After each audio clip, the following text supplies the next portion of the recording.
This is Pet Life Radio. Let's talk pets.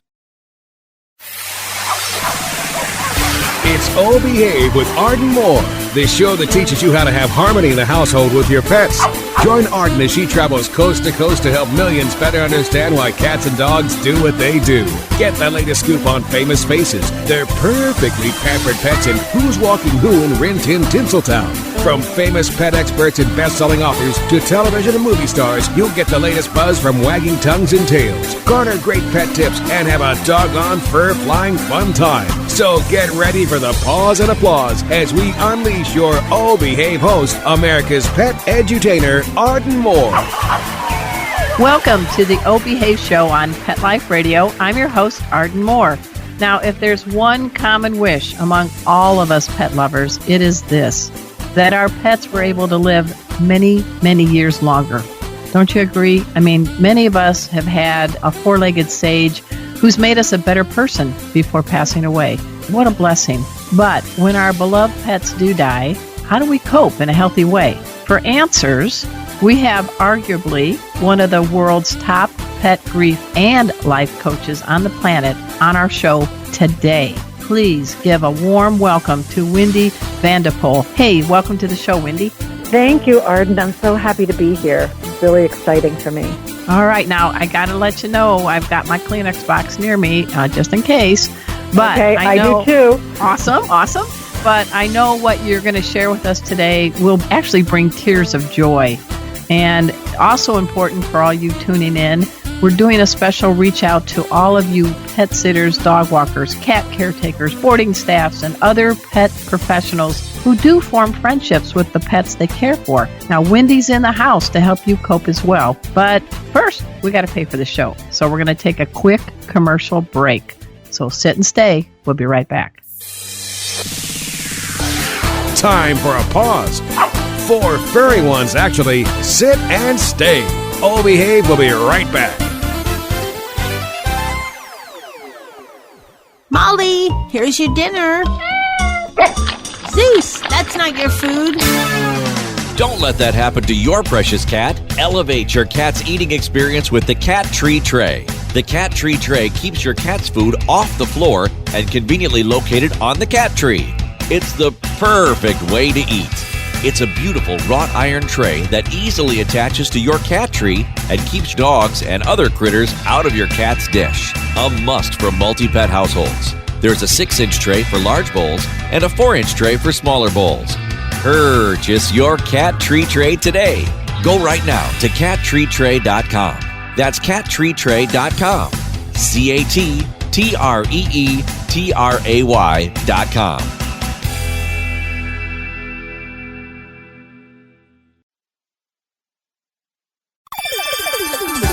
Let's Talk Pets on PetLifeRadio.com. Oh Behave is back with more tail-wagging ways to achieve harmony in the household with your pets. Now back to your fetching host, America's pet edutainer, Arden Moore.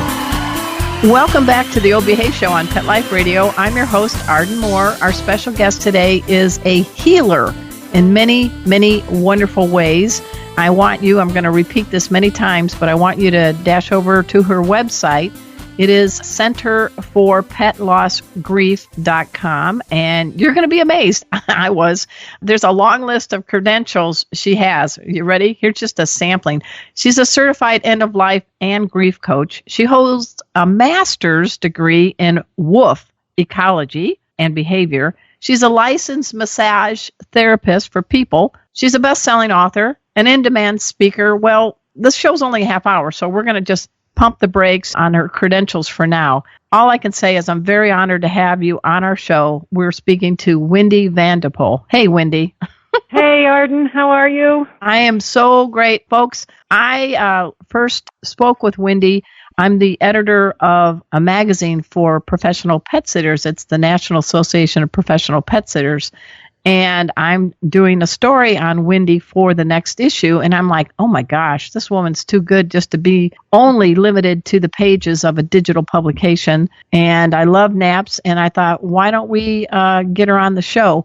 And you actually are doing, how did the you did a webinar for the pet sitters of NAPS, right, recently? Yeah, I just did this past week, and it was great. We had a great group of folks, and we covered a lot of topics in a short period of time. But that's what I like to do. I really like to help my pet care professionals because it's so important. And within an hour's time, we covered what every pet care professional should know about pet loss grief. And it was great. It was really good. Well, let's give a kind of a mini condensed version, because I think this is important for all of us who have, maybe if we're a pet professional, we have a client whose dog or cat has passed away, and you have been caring for that cat or dog every week for years. Or you may be a veterinarian or a vet tech and you've provided care. Or you may be a family member or a good friend. So I know you have 3 tips you want to give to these people before they even say a single word to a grieving client. You want to take it away, Wendy?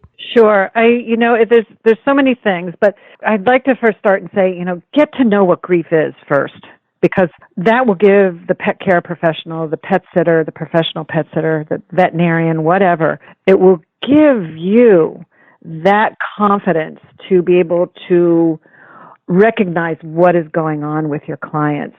So think about that. So what is normal grief? The crying and being angry, being frustrated, all of those, that's normal grief. And when you understand that, you'll understand what your clients are going through and then be able to support them by hearing them, okay? Because when people are in grief, Arden, really the only thing, to be honest with you, is they want somebody to listen. There you go. And that's all. I mean, the biggest takeaway from the webinar and for today is listen. We do not, as pet care professionals, have to fix. That's even my job as a coach, as a pet loss grief mentor, coach. I don't fix my clients. It's up to them to do the work, but I guide them and I give them the journey. So if you're an active listener and trying not to say things like, I'm sorry, or you gave him a good life, or, when are you going to get another dog? Oh, I hate that. Oh, yeah, that just puts chills up my spine. I know. I hate those comments. And because what they do, not only they open the pet care professional, open you up to compassion fatigue, because you're then the whole nother part of this pet loss grief journey with your client, but it makes your client will then begin to feel like they have to take care of you. Good point. And it's a shutdown. But well, that's just say, don't say I'm sorry. I know I see it all the time on a Facebook post. We lose a beloved pet. I'm so sorry for your loss. Tell me why you never want that tattooed anywhere. No, that's like one of the worst things to say. I mean, we're compassionate people, so, we think that's compassionate. And in some ways it is, but it also, there's many other ways. All you have to say is, I have compassion what you're going through. Would you like to tell me more? And that's all you have to say, and then sit there and listen. Or put a gentle hand on their shoulder if you're with them in the one-on-one. So there are wonderful ways that you can take some of these things that can lead to your own compassion fatigue and change them around a little bit and be able to support your clients in a better way, in a healthier way, and a more professional way. So let's tap into the other comment. Well, I had a dog chipper. She was 14 and she was a husky golden retriever, and I almost lost it when someone said, well, you can always get another pet. Chipper was my pet first aid dog. She was my heart dog, and I now have Kona, but I'm just saying, why do people say stupid things like, and I'm sorry, folks, it's just human nature. We're human. Yeah. You can always get another. I know. And I don't know why we say that. What's going on in our brains? Yeah, again, it's because, and I want to just say that us pet care professionals, we're compassionate people and we're empathetic people. Right. And we want to help. I mean, that's why we're in the work that we do, because we really, really, really want to help and make things better. So when we say this, it sounds like to the client, and I'm using this from my direct experience with coaching thousands of people with pet loss grief, okay? And it sounds like to your client that you're suggesting that their beloved companion is replaceable, and that the grief that they're feeling is not justifiable, right? Oh, no, that's the wrong thing to do. That's not good, So again, please tell me about your pet, or please tell me more about Fluffy, or, again, it's just it's being there, being an active listener, and opening up the safe place for your client to share stories. Well, Wendy, I'm just wondering, how did you get into this business? I mean, I'm looking at your credentials, and I don't have enough showtime to give all the credentials. You are a student and a teacher, aren't you, in many venues? Yes. I do a lot of things in my life. No, I love it. I know, I do. This journey is what I've been put on this planet to do, okay? Grief came to me early, as most humans. And when I was a child and dealing with grief, there was, we didn't deal with grief, and so being there. But there was always a little part of me as a kid that took an extra step or took that extra attention. My mom said I was always fascinated with anything that was dying, like leaves, not in a morbid way, but I wanted to know. I wanted to know why. I have a scientific mind. So how do we die? What happens? Why is this leaf brown? Things like that. And when I became a wolf biologist, I was hands-on with wolves, and so I was handling wild wolves as well as wolves in captivity that we studied behaviorally. And I suffered a lot of grief through that because, one, I saw a lot of death, and the other is, again, there was no support. It wasn't until I became a massage therapist for humans, horses, and hounds. I like the 3 H's, humans, horses, it's really fun. And hounds. That could be a new song. I know. The right way if you're a human, horse, or hound. Sorry, I'm too much coffee. No, this is good. We got to, through death, we have to laugh because joy is okay. We've got to do it. It's an outlet. It's perfect. So I was working at a lot of show barns and agility champions and all kinds of high performance animals. When I moved to an area that's not important. Mm-hmm. So I started to acquire, not on purpose, but just from the universe, people were calling me, "Oh, I heard you're a massage therapist for dogs and horses. My dog is dying. Would you help him have a good life towards the end of his life?" Oh, that's nice. What amazing gift. Oh, I spent every week with these animals that were in pet hospice, helping them feel more comfortable in their bodies, helping their people deal with their grief. Again, I'm not a therapist. At that time, I wasn't a coach, but I would listen. I knew innately to just listen. Did I say some of these stupid things that we were talking about today? Of course I did. But I saw through my own innate scientific mind that they weren't working. Yeah, there you go. Yep. When one of my own dogs died, I asked my veterinarian, "I want to do this as a profession. Can you help me?" She goes, "Nobody's doing it. There's nothing out there, blah, blah, blah, blah." So, it was one of those things. It just, when you open yourself up to what the universe and what your path in life already is giving you, and you embrace it and you don't question it, you just go for it and let the flow happen normally, it eventually blossoms into something. And it wasn't until already I had been working with animals, doing animal communication and mediumship. And when my dog died, Marley, who was my soul doggo, she's all over my website, that I really, conversation with her that I needed to do this professionally. Again, nobody was training. This is touching up on something. I like that you were a child using a scientific mind to look at why leaves are changing brown.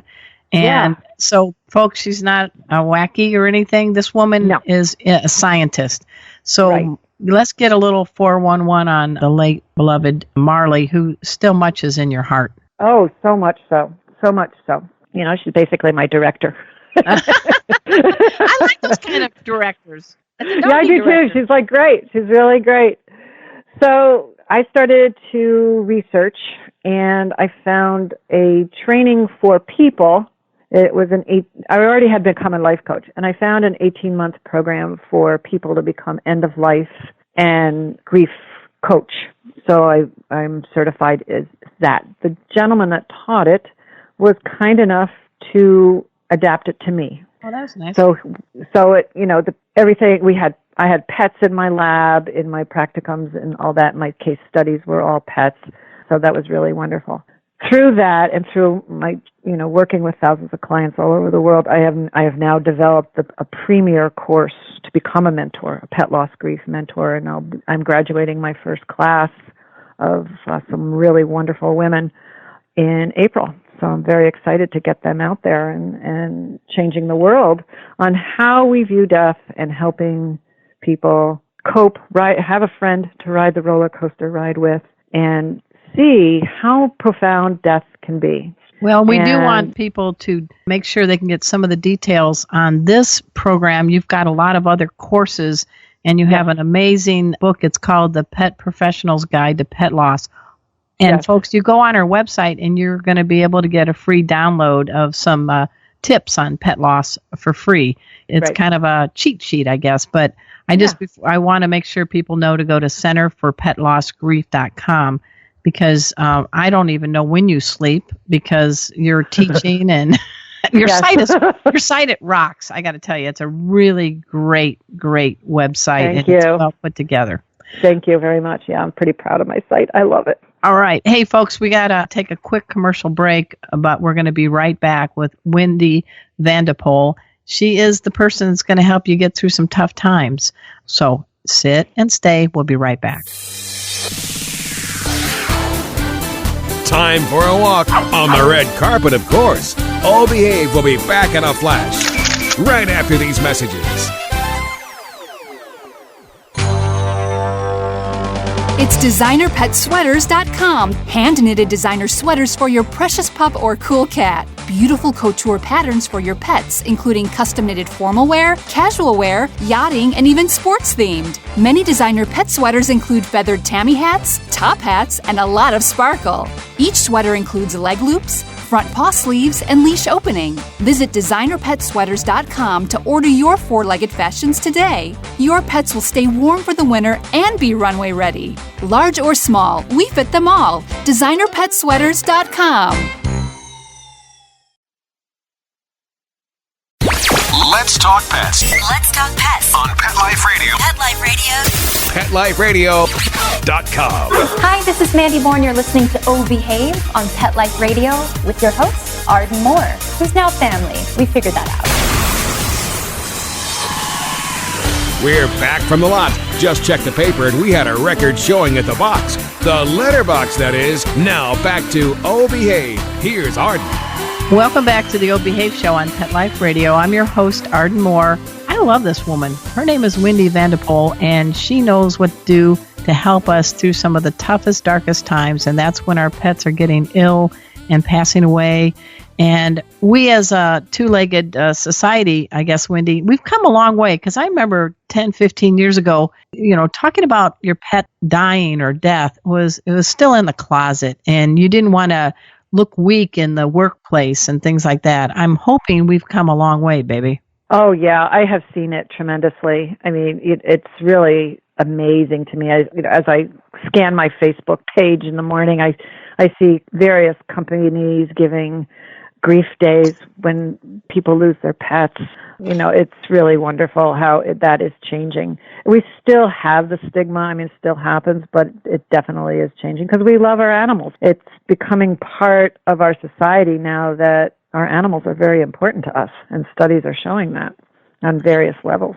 And I know I'm dashing to another topic, but I'm being a little ADD, because you just teased our listeners when you said, oh, yeah, I kind of hung out with wild wolves and, but on her page, there's some eclectic side of Wendy, and I really want to zero in on a couple things. Sure. You didn't get bit by these guys, and what made you say, I'm going to go to the woofs? And then you also kind of love the loons. So let's talk about a couple things that might surprise people about what you have done. Okay. Well, I've been followed by wild wolves in minus 60-degree weather in Minnesota. Ooh. And I was never, ever afraid of wolves. When you say you were followed by them, where they're like, who's this dumb human out in sub-zero weather? Yeah, basically. Basically, I think that, It was minus 60. I was doing some graduate work, and I was out there by myself. I mean, I was quite young, so we do different things. Would I do that today? Probably would, but I might think a little bit more. Maybe not go at 60 below. Maybe wait till it's 40 below. Yeah, a little warm up. Yeah, a little warm up. But I was on the Boundary Waters, and I'm on a lake. I think it was Moosehead Lake, something like that. And nobody had been. I was cutting trail. There was not even wildlife signs. So I'm hiking out there, and I'm out, quite far, more than, 20 feet from the shore. I was almost to the middle. And it was really, really quiet, and it was beautiful, and oh my gosh, the sun was out, But it was 60 degrees below zero. Below zero, yeah. Right, and that's not wind chill. That was the temperature. Wow. So it was very still. It was very, very, very beautiful. And I stopped in my tracks, and I turned around, and I don't know how this wolf did it, but there were 2 sets of wolf tracks behind me, and I did not see the wolf. Okay? Really? Yeah, I did not. So, I mean, am I afraid of wolves? No, they're so afraid of us, and it probably detected, I was going to stop, and through their own vibrations through their feet, how they can feel their prey and sensations, and turned around way before I did. But I have stories like that. So, yeah, I've been led to safety. So that what I said, I think this is pretty bizarre. I think I'm going to turn around. I don't think I want to go any further. Well, what made you get drawn to wolves in the first place? I mean, you went from brown leaves to wolves. I mean, that's a pretty dangerous leap. Oh, yeah, I did put a big hole in there. Let me think back here. When I was doing my bachelor's, this was later in life, I studied canine behavior. Okay. And I was starting to get, in those days, it was, very much comparing wolves' behavior with dog behavior. I know that's changed now. Mm-hmm. And so I had to go to the source. I'm one of those people. I can't study it from a book or textbook or somebody else that has studied them. I've got to go myself. So my internship was with Dr. David Meach, and a couple of other guys in Minnesota. And so I was able to be on the ground and actually handle the wolves. And then through that, when I came back to New Hampshire, I got very involved with legislation. At that time, they were trying to reintroduce wolves into the Adirondacks, which I was against, and I'm not into reintroduction. And so I got very involved with that. And I got really tired of the people part of it and the egos. And I said, you know what? I'm not doing, again, it's like I listened to my gut. And I said, I'm not doing my life's work here. I learned what I needed to learn. Now I have to move on. And that's when I became the massage therapist. And that's when I started getting into the grief work. Okay. Well, thank you. Because now, before we leave, I do want to let people know this woman is very diversified because, yes, she has these courses that you can take. She's there to help you. She is a speaker. She's an author. And ready for it? She's a long-distance swimmer who raises money to help loons. Now, I'm just ready for the puns on loons, but I'm not going to. I know. No, just don't too do it. easy. No, stop! But what? Tell us about this, because I grew up on Hermit's Lake in Crown Point, Indiana, but I am not going to take you on because my lake was not that long. Okay. Well, okay. So what got me into that? All right. So becoming the massage therapist for humans, horses, and hounds, I was getting away from science. Oh, I love science. I love biology. I love the way things work. And I love to swim. So the lake that I live near is about 8 miles long. And I got it in my head that, I want to swim the length of this thing. Why? I have no idea. But again, when I have thoughts, I act on them. That's why I do so much. So as I'm swimming, people started throwing money at me. My massage clients were saying, man, I wish they would throw money at me. Okay. I know, it's great. They go, what are you swimming for? I want to give you money. And I'm like, oh, okay. So at that time, our loons on our lake were dying, and we didn't know why. And so being from the research and being from biology, I said, all right, I want to raise money. I contacted the organization that was monitoring the loons. I said, I want to support you, but I'm only going to support scientific research. I'm not going to support, paper clips and cups. I want this money to go to research. So that's how that started. And I did the swim first 3 times by myself. How long of a swim were you doing? It was 8 miles, and I did wow. it all. My husband spotted me the entire time. It was great, and I did it. I think my longest. I'm not a fast swimmer. I'm an endurance swimmer, so I can swim all day. So wow. I went. My first swim, I think, was 5 hours, and then the third year, I got it down to like 3, almost 4 hours. And that's constant swimming. I never stopped. I didn't stop to eat, get out of the boat, nothing. Get out of the water. Yeah, I just kept swimming because I knew if I stopped, I wouldn't get back in.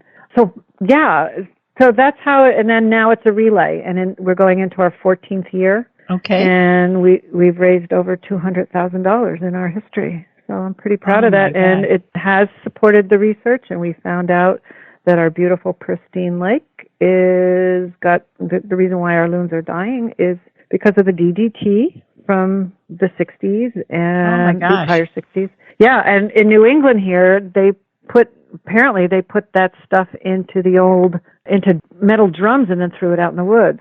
So those rusty metal drums we see in our woods, for those that know what I'm talking about, some of those, not all of them, of course, but some of those have DDT in them. So we found out why. So hopefully we can now find a solution. Well, I think the world needs to clone you because we need more of you. You're so sweet. And before we wrap up, if you all head to her website, and it's centerforpetlossgrief.com, the thing that's going to pop up is if you want to get these 10 tips, it's a free download, and it's 10 daily loving reminder tips on how to heal your pet loss grief. And Wendy, you want to pick one of those to share with our listeners? Oh, boy. Let's see. 10 tips. Let's see. What's a good one? Yeah, help me out here. Okay. I like number 2 and number 4 combined. Your relationship with your pet was special. No 2 people grieve the same way. Your grief journey is yours and very unique. Followed by grief and mourning are 2 different things. Grief is what you feel like on the inside. Mourning is your outward expression. It's healthy to feel and do both. You're the expert. Take it away. Okay. All righty. All right. We have some myths here. So we can mourn the loss of a pet, the loss of a four-legged, fur-finned or feathered client, along with grieving and mourning of any kind of human suffering. We're capable of doing it. You are a pet care professional, and you understand how important pets are for people. And you also understand that you and your clients form bonds. And it doesn't matter. We are capable of simultaneously grieving both animals and humans, and one does not detract from the other. So it's not an either or, it's a both and. Okay? That sounds good. The other one, yeah, keep that in mind. Even if you write it on a little note card, it's really good because it's a common one. This is very common. And the other one you mentioned was, I'm sorry, I spaced it. No, it's just that your relationship with your pet was special because no 2 people grieve the same way. It's a unique journey. Yeah. Here's the thing with pet loss grief. Pet loss grief studies have shown people oftentimes are more affected by losing a pet than they are a person. I agree with that. And we probably all know that already because we're pet geeks. And so when we lose a pet who has given us that unconditional love and has been there for us, when they're not there, we're not getting that validation anymore. And that's a huge loss. And a lot of times, it's very normal, when we are in our grief, when we are raw, we don't remember that. Everybody has a different bond. Everybody has different personalities. Everybody has a different relationship with their animal. So the journey is going to be different from each and every person. I have never, in all the thousands of people I have helped, I have never had 2 similar situations. That's all different. And they're all beautiful. All the stories are beautiful. Well, you're beautiful inside and out, and I am just honored that we have had Wendy Van de Poll on our show. Folks, I'm not kidding. Go to centerforpetlostgrief.com and learn more. There are people here to help you. And just like the movie Love Story, love means never having to say you're sorry. Exactly. Perfect. That gives me goosebumps, Arden. Oh, goosebumps. I can't keep up with you with tracking wolves or swimming for loons, so I'll do a little wordplay. That's the best I can offer, I guess. And I love it. Keep it coming. I love you. You're great. And I really do thank you for being on the show, Wendy. And I also want to give a shout out to my producer, Mark Winter. He's the Wizard of Paws. He is the executive producer of Pet Life Radio. I want you to dash over there, folks, because we have a bunch of good hosts covering a lot of different pet topics. And if you're really into just checking everybody out, please go to ardenmoore.com. I am also known as the Pet Health and Safety Coach. I teach pet first aid with pet safety dog Kona and pet safety cat Casey, and our goal is to bring out the best in pets and their people, which seems to be a similar crusade for you, Wendy. Yeah, that's awesome. Yes, we are. All right, we are helpers-in-laws. All right, yes. And so until next time, this is your flea-free host, Arden Moore, delivering just 2 words to all you 2, 3, and 4-leggers out there. Oh, behave. Coast to coast and around the world, it's Oh Behave with Arden Moore. Find out why cats and dogs do the things they do and get the latest buzz from wagging tongues and tails in Rin Tin Tinseltown. From famous pet experts and best-selling authors to television and movie stars, you'll get great tail-wagging pet tips and have a fur-flying fun time. All Behave with America's pet edutainer, Arden Moore. Every week on demand, only on PetLifeRadio.com.